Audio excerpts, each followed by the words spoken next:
Hello, and welcome back to another video on this little channel. If you're new here, hi, my name is Lillian. I really like to talk about books and writing and creativity, amongst other things.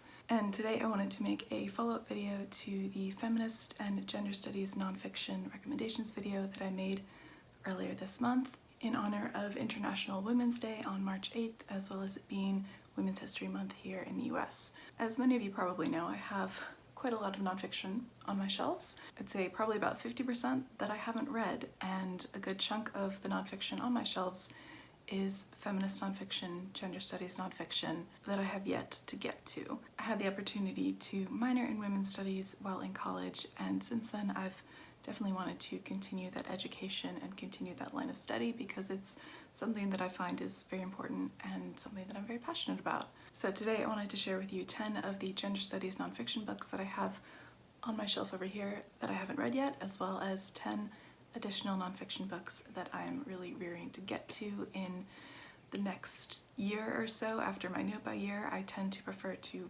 buy physical copies of nonfiction because I love to annotate. So those will be books that I definitely look to acquire after my know by year in 2023, or if you are someone that likes to gift me books in real life, these are some that I would really enjoy receiving. For personal ease of filming and editing, I will be popping the images of the book covers up over here as I talk about them. So first let's talk about Whipping Girl, a Transsexual Woman on Sexism and the Scapegoating of Femininity by Julia Serano. This came out in 2007. For those curious, transsexual was a term that was used a little bit more pervasively in the past to describe what we often now call transgender people, which is why that word is in the title. And there are some folks in the community that just prefer to use that term to identify themselves. So this is Julia Serano's memoir where she reflects on her diverse background as a lesbian transgender activist, as well as a professional biologist. In this memoir, she shares her experiences, her observations, both pre and post-transition, and really discusses the ways in which fear and suspicion and dismissiveness of femininity as a whole really shapes our societal attitudes towards trans women, as well as gender and sexuality as a whole. I think I've had this book on my shelves since undergrad, and so I really do need to get to it, and I'm very excited too. Because there are 20 books that I will be discussing in today's video, I am gonna try my best to keep these descriptions as short and snappy and to the point as possible. The next book is one that used to belong to one of my women's studies professors, and that is Images of Women in War and Peace, Cross-Cultural and Historical Perspectives, and this is a collection of historical essays by Sharon, MacDonald, Pat Holden, and Shirley Ardener. This was published in 1987. Also, I apologize for the bit of glare on my glasses here as I'm referencing my notes. But as it says on the tin, this is a collection of essays by historians. It's a little bit more of an academic text exploring women's relationship with war, peace, and revolution, and often how they are depicted and discussed in society in this context. So we're covering a number of historical examples such as the Amazons, Boudica, women soldiers in South Africa, the Mau Mau freedom fighters, etc. And apparently in this collection, the contributors consider not only the reality of women's participation, but also look at how their actions have been perceived and represented across cultures and throughout history. So definitely excited to get to this one. The next book on this list and on my shelf is The Gendered Society by Michael Kimmel. This came out in 2009. This is the 4th edition of this text. Michael Kimmel is a gender studies scholar that I really wanted to read for quite a long time. He is currently one of the leading researchers and writers on men and masculinity within the field of gender studies. He's published books such as Manhood in America, A Cultural History, The Misframing of Men, The Politics of Contemporary Masculinities. And so the book that I have by him, The Gendered Society, sounds like it's an exploration of current thinking on gender, both inside and outside of academia, in our everyday lives. Michael Kimmel references biology, anthropology, psychology, and sociology within this text, where he claims that gender isn't an experience that is solely limited to women, and analyzes and studies how concepts of gender affect both men and women. I would say that this book is probably a little bit more along the lines of a textbook for a gender studies class, but personally that's something that I enjoy reading because I'm that kind of nerd. The next book on this list is Chicana Feminisms, a critical reader, edited by, I'm going to read these names off, Gabriela F. Arredondo, Aída, Hurtado, Olga, Najera-Ramirez, and Patricia, Zavella, and this was published back in 2003. Chicana is the feminine form of the word Chicano, which is used to describe individuals of Mexican descent or native to Mexico but living in the United States. And again, this is a collection of essays on Chicana feminism by various scholars, creative writers, and artists. The essays examine Chicana feminist creative expression, the politics of representation, and the realities of Chicana life. The collection draws on anthropology, folklore, history, literature, psychology, and the contributors combine scholarly analysis, personal observations, interviews, letters, visual art, and poetry. This sounds like a very rich and diverse collection that I am really looking forward to reading. The next book is Gender Outlaws, The Next Generation, edited by Kate Bornstein and S. Bergman. This was published in 2010. And this book is a 15-year follow-up to the original book Gender Outlaw by Kate Bornstein that came out in 1994 and detailed her experience of living as a trans woman. This book is published by Seal Press, which, side note, is a really fantastic feminist and gender studies nonfiction press that puts out a lot of good books. They have a really great series of feminist and gender studies nonfiction books that sort of give a broad overview history or look at certain topics within feminism and gender studies. They were the ones who also published transgender history that I mentioned in my previous recommendations video, so I'd really recommend that you go and check out the books that they publish. But this edition of Gender Outlaws includes essays, commentary, comic art, and conversations from a diverse group of trans spectrum folks from the modern day. The next book is one that I feel like I have seen everywhere, and is actually one that my partner bought for me on an anniversary trip of ours, and that is Pleasure Activism, The Politics of Feeling Good by Adrienne Marie Brown. This came out in 2019. This book asks the question, how do we make social justice the most pleasurable experience that we can? Brown calls this pleasure activism a politics of healing and happiness that explodes the dour myth that changing the world is just another form of work. Brown and this line of thinking draws on traditions of Black feminist thought, including Audre Lorde's invitation to use the erotic as power. Brown herself and other contributors to this book take up the challenge of rethinking the ground rules of activism and how to make it a pleasurable experience.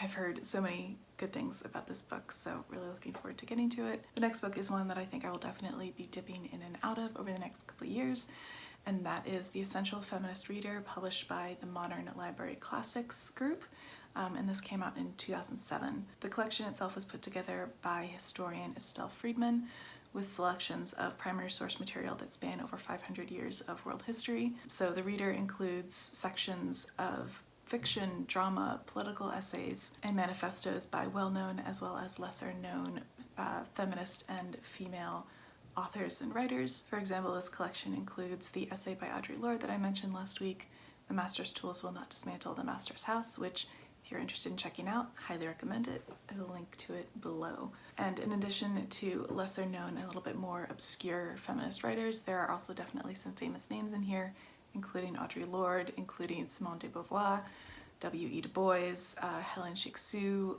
the Guerrilla Girls art history group, Margaret Sanger, as well as Virginia Woolf. So there is a really good variety and a mix of writers, both well-known and not so well-known. So I think I will definitely be dipping in and out of this collection and reading bits here and there. The next book, again, is one that I am chomping at the bit to get to, and that is We Were Feminist Once, From Riot Girl to Cover Girl, The Buying and Selling of a Political Movement by Andy Zeisler, I think is how you say her last name.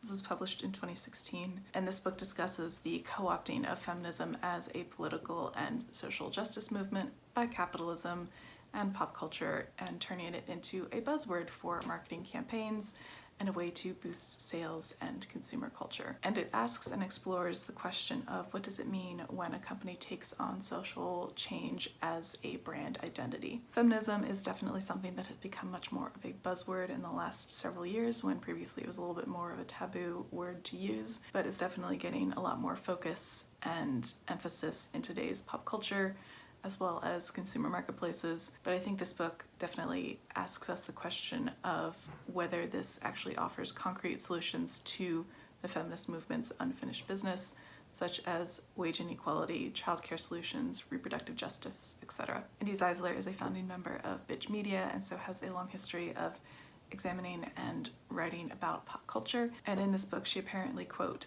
offers a biting history of how feminism has been co-opted, watered down, and turned into a media trend lacking real political teeth. So definitely interested to get to this one soon. And the last two books that I personally physically have on my shelf are one, The Socialist Feminist Project, a contemporary reader in theory and politics.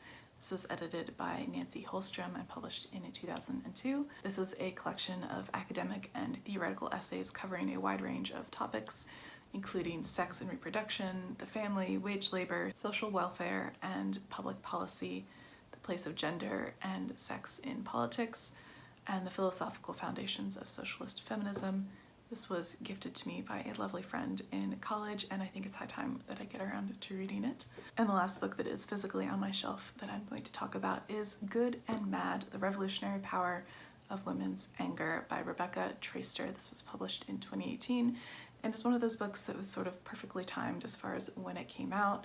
I think this book was released a few days after or right around the Kavanaugh nomination for the Supreme Court, and I think this was very aptly timed as far as the material that it is discussing. The author examining the story of female fury and its cultural significance, looking at the long history of anger and bitter resentment that has sort of fueled and enshrouded women's political rise in America, as well as the ways in which this anger is received when it comes from women as opposed to when it comes from men. She looks at how anger has been used or expressed in a feminist political context, sometimes to the advantage of the movement and sometimes to the disadvantage of the movement. So the next 10 books that I'm going to mention and talk about are ones that I have yet to acquire, that are on my wish list or shopping list for after my no-buy year. The first of them being It's Not About the Burqa, edited by Miriam Khan. This came out in 2019.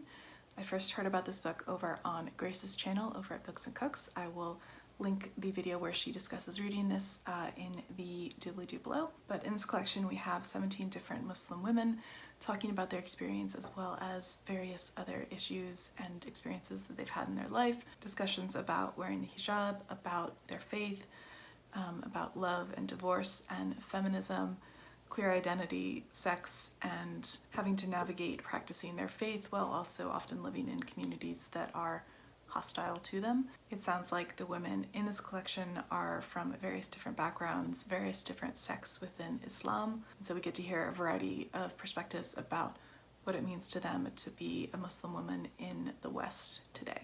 Next up we have The Story of Jane, the legendary underground feminist abortion service by Laura Kaplan. This was published in 1996. In the early 1970s, the author of this book, Laura Kaplan, joined an underground organization in Chicago that was providing resources to people to be able to get abortions. This was prior to Roe versus Wade being passed by the Supreme Court. And in this book, she writes about the history of that underground organization and the anonymous women who risked so much in order to make it possible. The next book that I wanted to mention is Disability Visibility, First-Person Stories from the 21st Century, and this is a collection of essays edited by Alice Wong and was published in 2020. Alice Wong is a disability rights activist, and in this collection brings together contemporary essays by disabled folks that highlight their experience, their passions, their talents, and their day-to-day lives. This came out pretty recently in the last couple of years, and I've heard a number of people talk about it, mention it, and recommend it, and I really like the idea of getting to hear from a wide range of perspectives on this topic. Next up is a book that I actually have on hold for my library, and that is Patriarchy Blues, Reflections on Manhood by Frederick Joseph. This came out last year in 2022, and this has been described as a thought-provoking collection of essays, poems, and short reflections by the author Frederick Joseph. In this collection, he explores issues of masculinity and patriarchy from both a personal and cultural standpoint, asking and exploring the question of what does it mean to be a man today? How does the pervasive and yet elusive idea of toxic masculinity actually reflect men's experiences, particularly men of color, and how they navigate the world. The next book is Talkin' Up to the White Woman, Indigenous Women and Feminism by Eileen Moreton Robinson. This was originally published in 2000, and there is a 20-year anniversary edition that came out in 2021. And with this 20th anniversary edition, there is a new additional preface by the author herself, as well as some other updated material. In this book, Robinson examines how whiteness is used and often made very clear in relations between white feminists and Indigenous women, especially in how white feminists represent Indigenous women within their own discourse, in contrast with how Indigenous women actually self-present themselves. This book also discusses how white women definitely still benefit from the history and the current state of colonialism, how white feminists will often continue to center their own voices and experiences and paint that as sort of the normative for women and womanhood itself. The next book on this list is one that I've heard so many good things about, and that is Care Work, Dreaming Disability Justice by Leah Lakshmi Pepsna Samara Sinha. This was published in 2018. This is an essay collection by a longtime disability activist, exploring the politics and realities of disability justice, advocating for a movement that centers the lives and leadership of sick, disabled, queer, trans, Black, and brown people. Again, this is a book that I've heard nothing but good things about, so definitely looking forward to picking it up in the future. Next on the list is Testosterone Rex, Myths of Sex, Science, and Society by Cordelia Fine, published in 2017. Try saying that title 10 times fast. This book dismantles the untrue and often overused narratives of differences between the sexes that have been shaped by ideas from evolutionary psychology, the widely accepted narratives of gender essentialism, that women are inherently one way because of evolution and hormones, and that men are inherently another way. Hey there folks, my apologies. I had some technical difficulties when I went to edit this footage, and I wanted to make sure that I was still able to talk about this book, which is Sex Workers Unite, A History of the Movement from Stonewall to Slutwalk by Melinda Chateauvert. This was published in 2014 and is described as a provocative history that reveals how sex workers have been the vanguard of social justice movements for the past 50 years, while building a movement of their own that challenges our ideas about labor, sexuality, feminism, and freedom. Documenting the 5 decades of sex worker activism, Sex Workers Unite is a fresh history that places prostitutes, hustlers, escorts, call girls, strippers, and porn stars in the center of America's major civil rights struggles. Although their presence has largely been ignored and obscured, in this provocative history, Melinda Chateauvert recasts sex workers as savvy political organizers, not as helpless victims in need of rescue. We're getting down to the last 2 books here, I promise, and the first one is Sisters in Hate, American Women on the Front Lines of White Nationalism, and this is a book by Seward Darby and published in 2020. This book apparently looks at how mainstream media often depicts the alt-right as a bastion of angry white men, but is that actually the case? In the wake of Trump's 2016 election, we learned that over 50% of white women voted for Trump, and so the author, Seward Darby, wanted to investigate why so many white women were joining this far-right movement and espousing racism and anti-feminism. She wanted to investigate who these women were and how they were radicalized. This book sounds really fascinating, also really heavy, but definitely an important read. And then the last book that I'm going to mention in this list and in this video is In Good Relation, History, Gender, and Kinship in Indigenous Feminisms.